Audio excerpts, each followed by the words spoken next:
Hola, soy Lidiana García y te doy la más cordial bienvenida a Soberanía Consciente, la evolución del podcast de Beyond Resilience Life. Este nuevo espacio nace para acompañarte después de esa primera fase de sanación y de autorregulación y llevarte a la siguiente fase de sanación, esa que te lleva a reconectar con tu verdad e inteligencia divina, tu soberanía y viviendo una vida llena de gozo y plenitud. Aquí compartiremos reflexiones, herramientas y conversaciones que te acompañan y apoyan en esta segunda fase de sanación. Recuerda que aunque soy psicóloga, el contenido de este podcast es solo con fin educativo y no reemplaza la ayuda profesional en salud mental.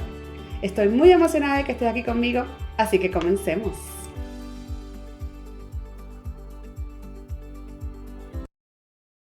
Hola, aquí otro episodio. Hoy voy a hablar específicamente sobre la herida materna. Y no voy a hablar tanto al punto técnico con las descripciones, eso lo verán en el libro. Lo que quiero hablar un poquito es porque cuando hablo de este tema, muchas veces las personas, pues cuando se habla de la relación con mamá, dicen, yo no tengo eso. O, no, yo tuve una buena relación con mamá. Y no es para quitar que tuviste o no tuviste una relación buena con mamá. Lo más probable sí, y hay un porcentaje de personas que sí pueden ofrecer esto, pero yo diría, no tengo estadística, no he hecho una evaluación, pero con lo que conozco de la gente, con lo que conozco con lo que ha pasado, yo diría que la mayoría de la gente, un 75 para ser un poquito ahí como andando extra, de las personas no recibieron de su mamá todo el potencial que pudieron haber recibido. La guía, el amor, la contención, ese amor incondicional, la escucha, sean vistos, vistas, esa protección y esa guía desde el amor, no desde la manipulación. Y también a una mamá que haya sido responsable en ser desde la adulta, no ser desde la niña. Vemos muchas niñas criando hijos y hijas. Y toma madurez para uno ser mamá y poder ver el potencial que tenemos de crianza, que es tan letal con la manipulación, con la culpa, con la vergüenza, cómo podemos moldear a nuestros hijos y hijas con eso. Y cómo en los tiempos de antes eso se utilizaba mucho para poder, se fomentaba como algo normal en la crianza. Y cuando uno empieza a abrir y ver ¿Qué, qué necesitan nuestros peques? ¿Qué necesitan esta próxima juventud? ¿Qué necesita para cambiar, para ser una sociedad de bien, para ser una sociedad que soñamos que pueda progresar, que haya en inglés, en mi hija le están enseñando mucho en el preescolar la parte de kindness, de la amabilidad, de poder ayudarse a los unos a los otros, ¿verdad? Y cuando uno va, no sé cuántos de ustedes tienen niños en la fase preescolares o de kinder, esas son las cosas que muchas veces los libritos que traen tienen que ver con amabilidad, utilizar o sea, no ser cruel con los demás, escuchar a los amiguitos, compartir, todas esas destrezas básicas, ¿verdad? Y nosotros después vemos, eso se fue, pero cuando uno va a un salón de kindergarten que están haciendo un trabajo bueno, criando de preescolar, así son. Todos se llaman friends, todos se agarran las manos, cantan canciones, se ayudan para comer, tienen destrezas de el que limpia la mesa, el que ahora sirve, el que hace esto, como buscar, son destrezas básicas de convivencia que luego ya se convierte en matemática, inglés y en ciencias y se olvida estas cosas importantes porque se ven que es una base que luego se supone que se vende en el hogar. Y como padres, yo voy a hablar desde el punto de vista mamá también, nosotros tenemos, más cuando los niños son pequeños, que su nivel cognitivo de entender el mundo es muy limitado, muy concreto. Tú puedes decirle cosas y los niños se lo creen. Tú puedes decirle el cuco va a venir y ellos se lo creen hasta llega una edad, entre los 7, 8, 9 años, que, o sea, ya como antes de los 9 idealmente, que ya no se lo creen, porque ya entienden que no era verdad lo que estabas diciendo, pero ellos se lo creen, ellos ven todo muy concreto. Nuestra manera de lo que decimos, cómo actuamos y lo que hacemos por eso dice esos primeros 7 años de la vida de todos nosotros son tan cruciales, nos moldean. Cómo vemos el mundo, moldean lo que pensamos y moldean cómo nos vemos a nosotros mismos. Así que toca madurez para uno poder postrarse como desde la adulta, responsable, que quiere bien para sus hijos, esa adulta responsable que dice, quizás no recibí eso yo cuando en la niñez, o sea, en mi niñez, pero lo voy a brindar porque eso va a ayudar a mis hijos, versus yo no lo recibí, yo no lo voy a dar. A mí no me dieron eso, pues yo no lo doy. A mí me hicieron pasar mucho sufrimiento, pues yo voy a hacer que pasen mucho sufrimiento. Eso es desde la herida, que muchas veces esas heridas son en la niñez, por eso digo desde la niña. Así que en este episodio voy a hablar un poquito más de cómo se siente esa herida materna, cómo se siente en el cuerpo, en nuestra alma, y un poquito de los orígenes cuando vienen de nuestro linaje. Para comenzar, bueno, ya comencé, pero ahí hablando, esa parte de esa herida muchas veces es algo que estamos trayendo a conciencia, es algo que yo no estudié en mi preparación, no es algo que se habla. Y, sin embargo, como les conté en el episodio pasado, y si no lo han escuchado, vaya y escúchalo, yo me enteré de mi herida cuando me convertí en mamá. Fue cuando la herida se activó. Y a muchas personas con las que yo he trabajado, y ahora mirando atrás, cuando trabajaba con mamás y adolescentes, y cuando todavía, porque todavía veo de vez en cuando o hago sesiones familiares, uno lo ve. Esas heridas de la mamá, del papá, que no fueron cumplidas y entonces ahora tienen niños y tienen que criar, tienen que hacer cosas, que también ahora hay leyes, porque antes tampoco habían leyes tan estrictas o vivían en lugares que no se seguían esas leyes estrictas de la crianza. Son muchos de los padres hoy día fueron criados por padres que probablemente le pegaban y que eso era permitido en donde vivían y que utilizar la chancla, la vara, la correa o el cinto, pegarle, el whooping acá en Estados Unidos. Hay estados y hay lugares que todavía legalmente se permite de ciertas maneras, sin dejar marcas, sin que sea abusivo, con fines de disciplina, etcétera, etcétera. Y entonces ahí vamos, o sea, hay mucho aquí de ahora se habla, se está por fin trayendo a la luz la importancia de esos primeros 7 años y educando a las personas a brindarles una mejor educación, una mejor formación. Pero la mayoría de estas personas que ahora nos están pidiendo que hagamos eso, no lo recibimos necesariamente o nuestros padres no lo recibieron. Y entonces es en ese momento cuando hay esa comparación o cuando voy a hablar primero si te conviertes en madre o padre, tienes ese niño y llega esa fase de cumpleaños. Vamos a poner algo bien sencillo, un ejemplo súper sencillo. Y entonces tu pareja o estás con alguien o en la familia dicen, vamos a hacerle un cumpleaños. Y le hacen un espectáculo de cumpleaños. Y luego tú te recuerdas que a ti no te hicieron eso y no tienes ninguna imagen de tu cumpleaños y siempre has sufrido de sentirte que no vales o que tu mamá no te quiere o tu papá no te quiere. Entonces ahí empieza, wow, pero yo no recibí esto. Entonces se despiertan, es como una imagen de poner un espejo. Tus hijos yo siento que son como un espejo que traen a la luz todas esas heridas que no procesaste, que no las tenías que procesar si seguías siendo adulto sin tener que criar.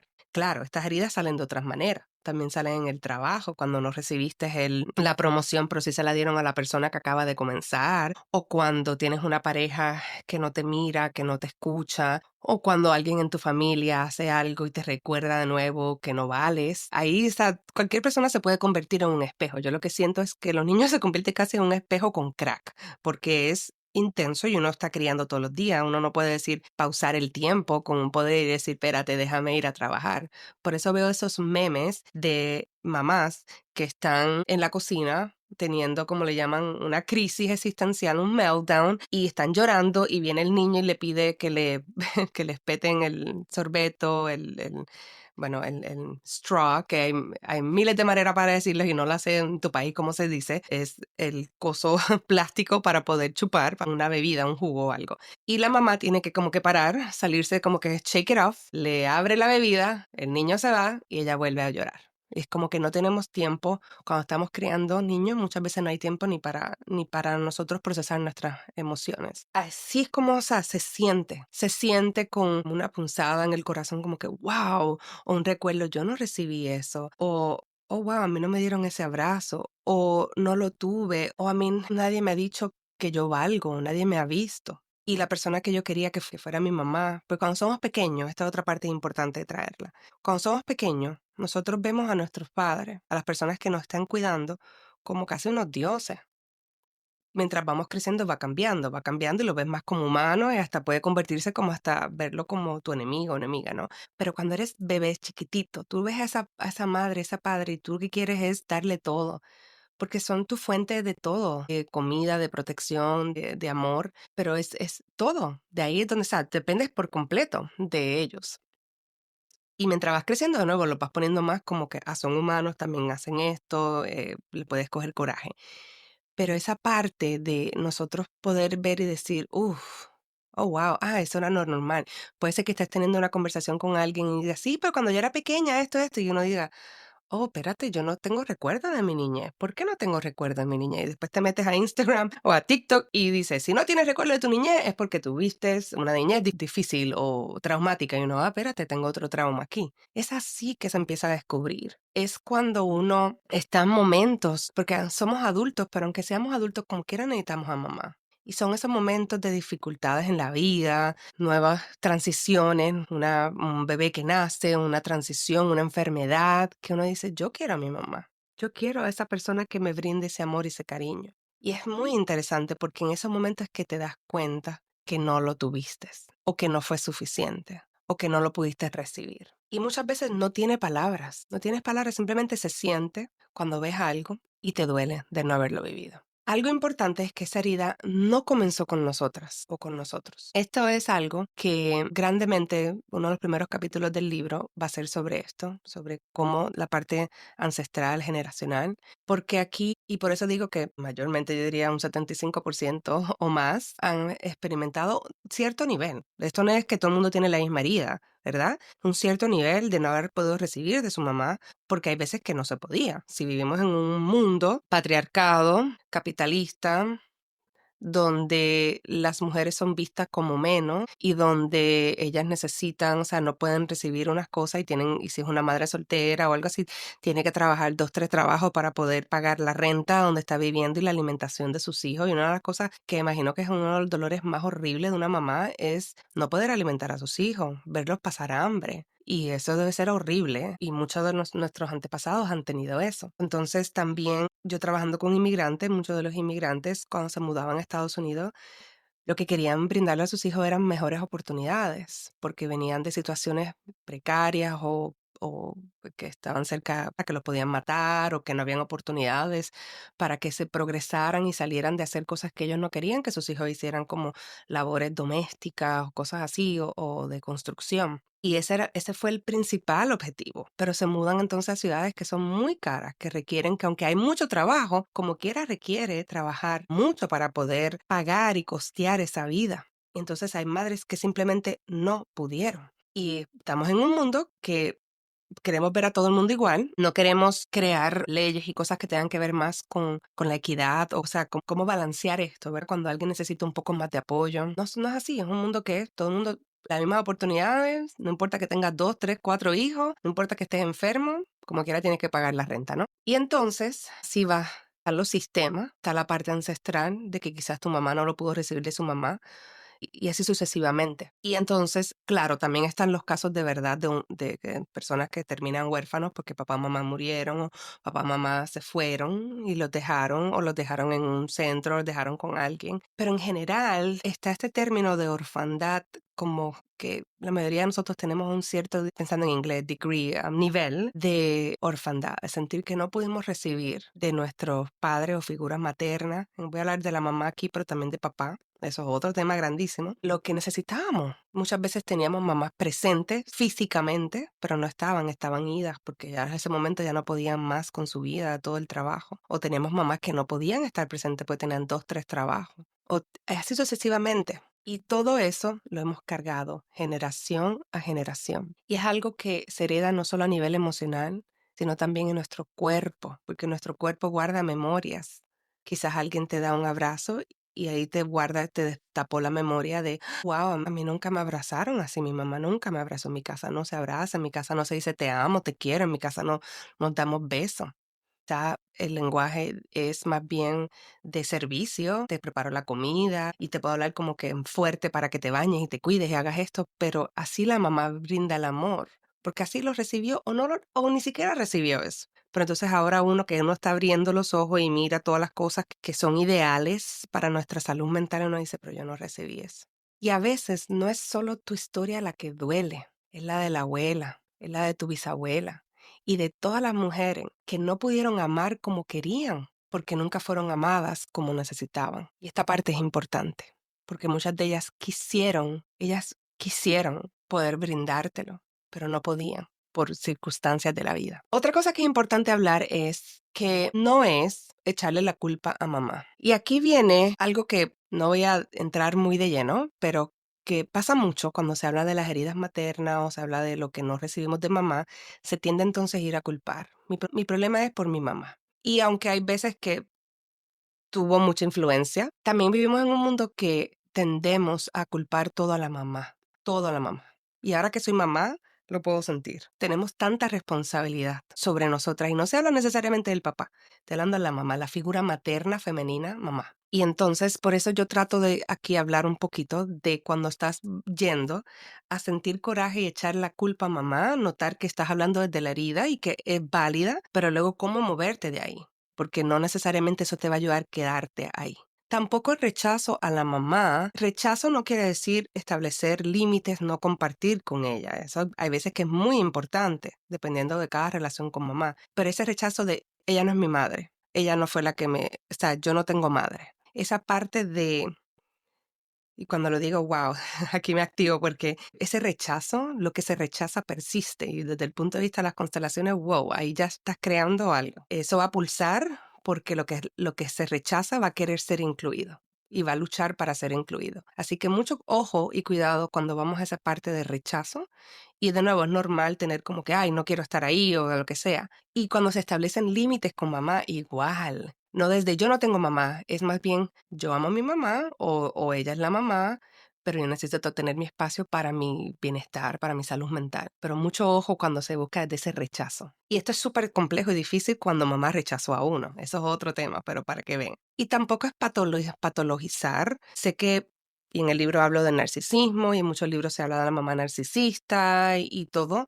También hay que tener un ojo acá porque cuando se habla de patologizar a mamá y hay condiciones psiquiátricas, soy psicóloga y siempre como que danzo en esa idea porque puedo ver desde un punto de vista cómo puede ser beneficioso ponerle un nombre y no decir, bueno, esto, para entonces ver qué hago, pero a la misma vez, entonces muchas veces cuando nos vamos ahí, sí, hay muchas otras consecuencias que no voy a entrar, pero no es patologizar a mamá. Si mamá está reaccionando de cierta manera, probablemente algo pasó o ella está pulsando algo del sistema familiar.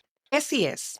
Es una sensación profunda de no haber sido visto, vista, sostenido, sostenida, o amado o amada como necesitábamos. Y otra cosa que quiero traer es, no es tampoco sentirnos como que culpa de, ay, ahora que yo estoy hablando de esto, pero mi mamá fue buena. Claro, tu mamá, pero como quiera probablemente necesitaste cosas. Y es poder reconocer lo que también es. ¿Cómo se manifiesta? A través de ansiedades que podamos tener sobre ser nosotros mismos, sobre expresarnos, sobre esa parte de autenticidad, ansiedad de que alguien no va a estar ahí para nosotros, de que no somos suficientes, autosabotaje, relaciones complejas en el sentido de que buscamos quizás tratar de que nuestra pareja complete eso, que no se convierta en nuestra mamá, nuestro papá, que nos materne. O entonces nosotros maternar a nuestras parejas, porque quizás eso fue lo que pasó en mi casa, que yo materné a mi mamá, o sea, materné a mi mamá. Perfeccionismo, porque si soy perfecta, quizás entonces así me pueden ver, o esa es la única manera que me veían. Una hipervigilancia emocional, como estar súper pendiente de todas las emociones o rechazarlas, que esas fueron maneras que hiciste para sobrevivir viviendo en esa situación. También están las raíces culturales, el mandado de la buena madre, la mujer sacrificada, que ahí hablo mucho en el libro, pero ahí le traigo un poquito para que vean. Tu experiencia personal dentro de esto va a ser muy importante, de cómo tú lo sientas y cómo lo experimentes. Y hay casos y hay casos. Cómo yo me enteré de esto, como les dije, fue parte de cuando me convertí en mamá. Y ahí les dejo que si no has entrado al grupo de WhatsApp, que entres, porque ahí sí te voy a dejar. Luego de este episodio voy a dejar entonces un poquito más hablarle cómo identifiqué esa herida y cómo reaccioné al reconocerlo. Pero en general, en el episodio pasado le hablé en general cuando me di cuenta que era cuando me convertí en mamá.